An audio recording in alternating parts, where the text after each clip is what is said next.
धम्मसंहिता YouTube चॅनलमध्ये आपणा सर्वांचं स्वागत।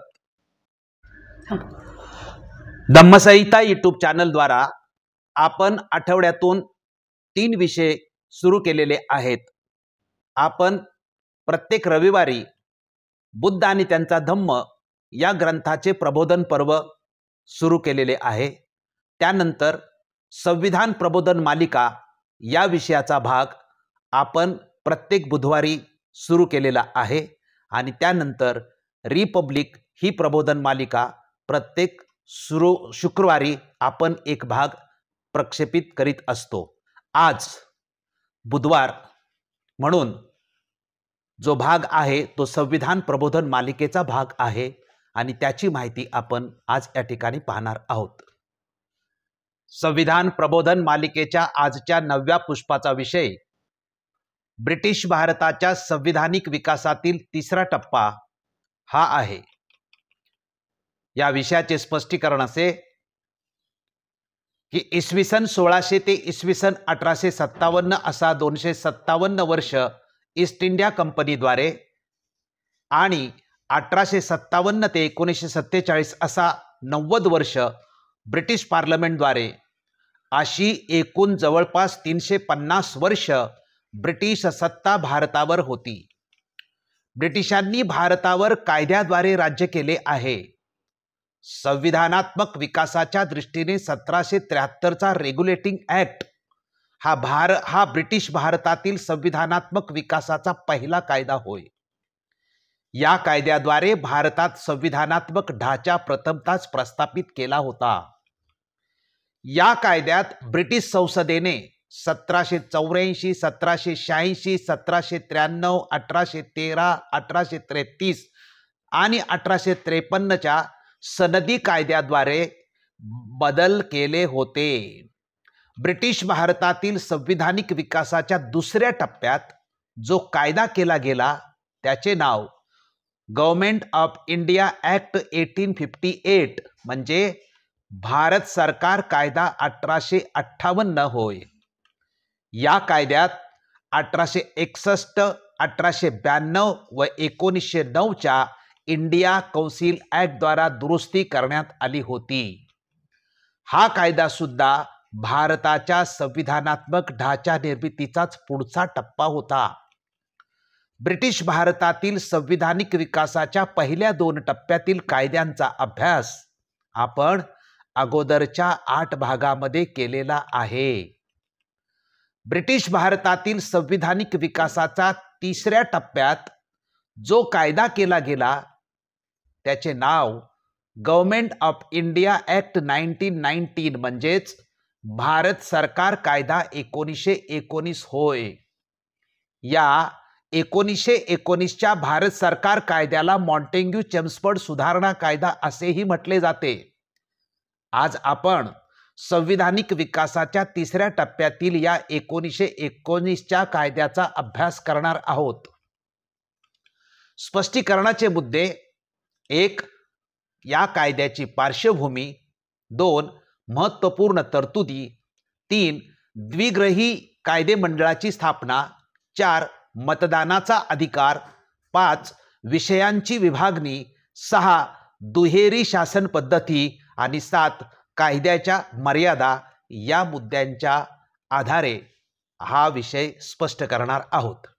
स्पष्टीकरणाचा पहिला मुद्दा कायद्याची पार्श्वभूमी हा आहे आणि याचे स्पष्टीकरण असे की 1885 साली स्थापन झालेली भारतीय राष्ट्रीय काँग्रेस पहिल्या महायुद्धादरम्यान म्हणजे 1914 ते 18 या काळात अधिक सक्रिय बनली होती। तिने स्वशासनाची होम रूल चळवळ अधिक जोरात सुरू केली होती। चळवळीला जनतेतून चांगला प्रतिसाद सुद्धा मिळत होता। त्यामुळे ब्रिटिशांना काँग्रेसची दखल घेणे क्रमप्राप्त झाले होते। दुसऱ्या महायुद्धादरम्यान ब्रिटिश शासनाने होम रूल चळवळीची दखल घेऊन 20 ऑगस्ट 1917 रोजी काही घोषणा केल्या होत्या। महायुद्धानंतर या घोषणांना मूर्त स्वरूप देण्यासाठी 1919 साली कायदा करण्यात आला। त्याचे नाव गव्हर्नमेंट ऑफ इंडिया ऍक्ट 1919 असे होते। यालाच मॉन्टेग्यू चेम्सफोर्ड सुधारणा कायदा असेही म्हटले जाते। 1917 सालच्या घोषणेतील तरतुदींना मूर्त स्वरूप देण्याचे आणि तिचा पाठपुरावा करण्याचे काम 1919च्या या कायद्याने केले. स्पष्टीकरणाचा दुसरा मुद्दा कायद्यातील महत्त्वपूर्ण तरतुदी हा आहे आणि याचे स्पष्टीकरण असे की पहिली महत्त्वपूर्ण तरतूद म्हणजे गृह सरकारमध्ये बदल होय. या तरतुदीनुसार 1793 पासून भारत सचिवाला भारतीय कोशातून वेतन मिळत होते, आता ते इंग्लंडच्या कोशातून मिळणार होते. भारत सचिवाची काही कामे भारतीय उच्चायुक्त असे नवे पद निर्माण करून त्याकडे सोपवण्यात आली. उच्चायुक्त ह्या नव्या पदाची नियुक्ती व वेतन भारत सरकारद्वारे दिले जाणार होते. दुसरी महत्त्वपूर्ण तरतूद म्हणजे भारत सरकारमध्ये बदल म्हणजेच कार्यकारी मंडळात बदल होय. आणि या तरतुदीनुसार केंद्रात जबाबदार सरकार आणण्याचा कोणताही प्रयत्न केला नसला तरी भारतीयांना अधिक सहभाग देण्यासाठी तरतूद करण्यात आली. व्हाईसरायच्या परिषदेमध्ये 8 सदस्यापैकी 3 भारतीय सदस्य नियुक्त करण्यात आले आणि त्याच्याकडे न्याय, शिक्षण, मजूर, आरोग्य व उद्योग विभाग सोपवण्यात आले. तिसरी महत्त्वपूर्ण तरतूद कायदेमंडळाबाबतची आहे. या तरतुदीनुसार प्रथमच या कायद्याने प्रत्यक्ष निवडणुकीचे तत्व स्वीकारले. या कायद्यानेही जमातीय प्रतिनिधित्वास मान्यता दिली. तसेच उद्योग, वाणिज्य आणि जमीनदार यांनाही विशेष प्रतिनिधित्व देण्यात आले. स्पष्टीकरणाचा तिसरा मुद्दा द्विग्रही कायदेमंडळाची स्थापना हा आहे आणि याचे स्पष्टीकरण असे की ह्या कायद्यानुसार केंद्रामध्ये पूर्वीच्या एकग्रही कायदेमंडळाऐवजी आता द्विग्रही कायदेमंडळ स्थापन करण्यात आले. राज्यसभा म्हणजे काउन्सिल ऑफ स्टेट आणि केंद्रीय मंत्रिमंडळ म्हणजे सेंट्रल लेजिस्लेटिव्ह असेंब्ली अशी या 2 सदनांची नावे होती. राज्यसभा म्हणजे वरिष्ठ सदन असलेल्या राज्यसभेत 60 सदस्य होते. त्यापैकी 20 पेक्षा अधिक सदस्य सरकारी असू नयेत अशी तरतूद होती. त्यात 27 सदस्य व्हाईसरायद्वारा नियुक्त आणि 33 सदस्य निर्वाचित होते. नियुक्त होणाऱ्या 27 सदस्यांमध्ये 20 सरकारी व 7 गैर सरकारी सदस्य होते. सदनाचा कार्यकाळ तिच्या पहिल्या बैठकीपासून 5 वर्षे असला तरी दरवर्षी अंशतः नूतनीकरण केले जाई. व्हाईसराय हा वरिष्ठ सदनाचा पदसिद्ध अध्यक्ष होता. केंद्रीय कायदेमंडळ म्हणजेच कनिष्ठ सदन 1919च्या कायद्यानुसार कनिष्ठ सदनात सदस्य असलेल्या केंद्रीय कायदेमंडळात 143 सदस्य होते. यामध्ये 40 नियुक्त व 103 निर्वाचित होते. नियुक्त सदस्यांमध्ये 25 सरकारी व 15 गैर सरकारी होते. उर्वरित 103 निर्वाचित सदस्यामध्ये सर्वसाधारण मतदारसंघातून 51, जातीय मतदारसंघातून 32, यामध्ये मुस्लिम 30 व शीख 2, विशेष मतदारसंघातून 20, यामध्ये जमीनदार 7 व युरोपियन 9, भारतीय व्यापार मंडळ 4 अशी रचना केली होती. कनिष्ठ सदनाचा कार्यकाळ 3 वर्षाचा होता, पण गव्हर्नर जनरलच्या इच्छेनुसार त्यात वाढ करता येत होती. या सदनातही मतदानाचा अधिकार मर्यादित होता. पुढे 1921 साली भारतामध्ये राज्यसभा हे वरिष्ठ सभागृह स्थापन झाले. द्विसदनीय केंद्रीय कायदेमंडळाला बऱ्याच प्रमाणात सत्ता देण्यात आली. संपूर्ण भारतासाठी येथे कायदा केला जाऊ शकत होता. अस्तित्वात असलेल्या कोणत्याही कायद्यात बदल करण्याचा किंवा तो रद्द करण्याचा अधिकार ह्या कायदेमंडळाला देण्यात आला. स्पष्टीकरणाचा चौथा मुद्दा मतदानाचा अधिकार हा आहे आणि याचे स्पष्टीकरण असे की या कायद्यानुसार मतदानाचा अधिकार मर्यादित ठेवण्यात आला. वार्षिक रुपये 10,000 ते 20,000 उत्पन्न असणाऱ्या व त्यावर आयकर देणाऱ्या किंवा किमान रुपये 750 ते रुपये 5,000 पर्यंत भूमिकर देणाऱ्या व्यक्ती मतदानास पात्र होत्या. दुसरी बाब म्हणजे वरिष्ठ सभागृहाच्या मतदार यादीत नाव समाविष्ट होण्याकरिता उमेदवाराला कोणत्याही कायदेमंडळाचा अनुभव असणे किंवा तो विद्यापीठाच्या सिनेटचा सदस्य असणे, शिवाय उपाधीधारक म्हणजेच टायटल होल्डर असणे आवश्यक होते. 1920 साली भारताच्या 24 कोटी लोकसंख्येपैकी फक्त 17,364 म्हणजे 0.007% लोकांनाच राज्यसभेचा मताधिकार मिळू शकला. याशिवाय केंद्रीय कायदेमंडळाचा म्हणजे कनिष्ठ सदनाचा मतदार होण्याकरिता वार्षिक रुपये 15 ते 20 नगर परिषदेला कर भरणे किंवा वार्षिक रुपये 180 भाडे असणाऱ्या घराचे मालक व व्यवसाय असणे किंवा वार्षिक रुपये 2,000 ते 5,000 पेक्षा कमी नसेल इतक्या उत्पन्नाचे आयकर मूल्यांकन किंवा प्रत्येक प्रांतानुसार वार्षिक रुपये 50 ते 150 जमीन महसुलाचे मूल्यांकन इत्यादी अटींची पूर्तता करणे आवश्यक होते. 1920 साली एकूण लोकसंख्येपैकी 9,09,874 म्हणजे 0.37% लोकांनाच केंद्रीय विधिमंडळासाठी मतदानाचा अधिकार प्राप्त झाला होता. केंद्रीय कायदेमंडळाच्या दोन्ही सभागृहामध्ये निर्वाचित सदस्यांचे बहुमत राहणार होते. स्पष्टीकरणाचा 5वा मुद्दा विषयाची विभागणी हा आहे आणि याचे स्पष्टीकरण असे की या 1919च्या कायद्याने विषयाचे केंद्र व प्रांताचे विषय अशा 2 सूचीमध्ये विभाजन केले. जे विषय अखिल भारतीय स्वरूपाचे असतील अथवा एकापेक्षा अधिक प्रांताशी संबंधित असेल व ज्या विषयाबाबत एक वाक्यता आवश्यक असेल असे विषय केंद्राच्या यादीत, तर ज्या विषयांची व्याप्ती केवळ एका प्रांतापुरती मर्यादित असेल आणि ज्याबाबत केवळ प्रांतांना कायदे करण्यात रस आहे ते विषय प्रांताच्या यादीत समाविष्ट करण्यात आले. त्यानुसार केंद्राच्या यादीत संरक्षण, परराष्ट्र व राजकीय संबंध, सार्वजनिक कर्ज, पोस्ट, टेलिग्राफ, चलन, दळणवळण, वाणिज्य, नागरी व फौजदारी कायदा व संहिता इत्यादी विषय समाविष्ट होते. प्रांतांच्या यादीत स्थानिक स्वराज्य शासन, सार्वजनिक आरोग्य, शिक्षण, सार्वजनिक बांधकाम, जलपुरवठा व जलसंधारण, शेती, जमीन महसूल, प्रशासन, वने इत्यादी विषयांचा अंतर्भाव होता. तथापि ही विभागणी स्पष्टपणे निर्धारित केलेली नव्हती.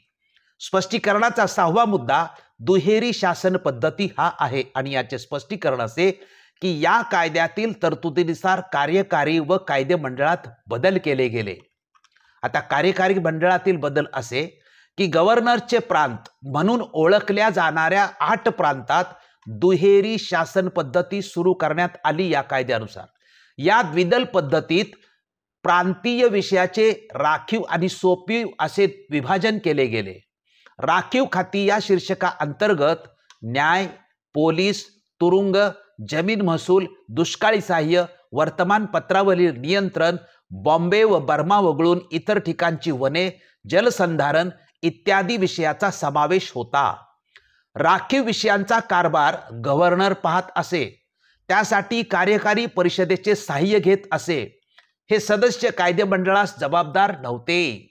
मात्र बिगर महत्वाच्या सोपीव विषयांचा कारभार गव्हर्नर या मंत्र्याच्या सहाय्याने करीत असे, ज्यांना तो निवडून आलेल्या कायदेमंडळ सदस्यामधून नियुक्त करीत होता. सोपीव खाती यामध्ये स्थानिक स्वराज्य संस्था, शिक्षण, तांत्रिक शिक्षण, सार्वजनिक आरोग्य, वैद्यकीय प्रशासन, सार्वजनिक बांधकाम, कृषी, बॉम्बे व बर्मा येथील वने आणि मत्स्योत्पादन या विषयांचा समावेश असे. ते कायदेमंडळाला जबाबदार होते. गव्हर्नरची इच्छा असेपर्यंतच ते आपल्या पदावर राहू शकत होते. आता कायदेमंडळासंबंधीचे बदल पाहूया. प्रांतीय कायदेमंडळातही बदल झाले. त्यांना आता विधिमंडळ म्हणजे लेजिस्लेटिव्ह काउन्सिल असे नाव देण्यात आले. त्यांचे अधिकार वाढवण्यात आले. त्यातील सदस्य संख्या प्रत्येक प्रांतात भिन्न होती. मोठ्या प्रांतासाठी किमान 100 सदस्य संख्या असावी अशी तरतूद केली. प्रांतीय विधिमंडळातील किमान 70% सदस्य निर्वाचित होते, तर 30% सदस्य गव्हर्नरद्वारे नामांकित होते. विधिमंडळाची 3 वर्षाची मुदत निर्धारित करण्यात आली. प्रांतीय विधिमंडळाच्या कार्याचाही विस्तार झाला. सदस्यांना बोलण्याचा अधिकार व स्वातंत्र्य होते. ते ठराव मांडू शकत होते, प्रश्न व पूरक प्रश्न विचारू शकत होते. कोणत्याही प्रांतीय विषयावर कायदा करण्याचा अधिकार होता. अर्थात संमत झालेल्या विधेयकाला गव्हर्नरची अनुमती आवश्यक होती. विधिमंडळास अंदाजपत्रकावर चर्चा करणे, अनुदानांच्या मागण्यावर मतदान करण्याचे अधिकार देण्यात आले. गव्हर्नरला विधिमंडळाच्या संमतीशिवाय अनुदान मागण्यास संमत करण्याचा अधिकार होता. या कायद्यात प्रांतांना बहाल केलेले अधिकार हे संघराज्यीय स्वरूपाचे विभाजन नव्हते, तर ते केंद्राने केलेले अधिकारांचे प्रदत्तीकरण म्हणजेच डेलिगेशन होते. परिणामी केंद्रीय कायदेमंडळामध्ये भारताकरिता कोणत्याही विषयावर कायदा करण्याची सत्ता राखून होते. स्पष्टीकरणाचा 7वा मुद्दा कायद्याच्या मर्यादा हा आहे आणि याचे स्पष्टीकरण असे की राष्ट्रीय दृष्टीने विचार करता 1919च्या कायद्यात काही दोष होते. ते म्हणजे 1. केंद्रात अंशतः जबाबदार शासन नव्हते. कारभाराची सर्व सत्ता आणि अधिकार गव्हर्नर जनरल आणि त्यांच्या कार्यकारी मंडळाकडे सोपवण्यात आले होते. 2. प्रस्तुत कायद्याने विषय आणि त्यासंबंधी अधिकाराची केंद्र आणि प्रांत दोहोत विभागणी केली असली तरी हे अधिकार विभाजन प्रांतामध्ये अधिकारांचे खरे विकेंद्रीकरण करणारे नव्हते. केवळ प्रशासकीय सोयीसाठी हे विषय प्रांतांना सोपवले होते. केंद्रास कोणत्याही विषयावर कायदा करण्याचा अधिकार उपलब्ध होता. विभाजनासंदर्भातील गव्हर्नर जनरलचे अधिकार निरंकुश होते. या कायद्याने विभक्त मतदारसंघ म्हणजे जमातीय प्रतिनिधित्वाचे तत्व केवळ कायमच ठेवले असे नाही, तर त्याचा विस्तार करून मुस्लिम, शीख, ख्रिश्चन, आंग्ल भारतीय, अब्राह्मणी घटक अशा अनेक समूहासाठी ही पद्धत लागू केली.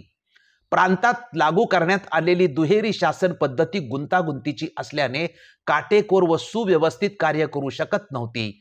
प्रांतामध्ये दुहेरी शासन अपयशी ठरण्याचे सर्वात मुख्य कारण म्हणजे आर्थिक अधिकार गव्हर्नरकडेच होते. या योजनांची अंमलबजावणी करणारी भारतीय सनदी सेवा ही यंत्रणा मंत्र्याऐवजी भारत सचिवाला जबाबदार राहून काम करत असे. गव्हर्नरला आपल्या मंत्र्याच्या सल्ल्याशिवाय वा दिलेल्या सल्ल्याच्या विपरीत कृती करण्याचे अधिकार होते. परिणामी ही व्यवस्था प्रभावहीन ठरली. सारांश: ब्रिटिश भारताच्या संविधानिक विकासातील तिसरा टप्पा या विषयातील सर्व मुद्द्यांचा सारांश असा की 1919चा भारत सरकार कायदा हा भारताच्या संविधानात्मक विकासाचा तिसरा कायदा आणि अतिशय महत्त्वाचा कायदा आहे. ब्रिटिश भारताच्या संविधानिक विकासातील तिसरा टप्पा या विषयाची माहिती जी आम्ही दिली ती आपण लक्षपूर्वक ऐकली व पाहिली त्याबद्दल आपणा सर्वांचे मनपूर्वक आभार मानतो. आपण हा व्हिडिओ जास्तीत जास्त लोकांपर्यंत पाठवून संविधान प्रबोधन मालिकेला यशस्वी करण्यासाठी सहकार्य करावे ही विनंती. धन्यवाद.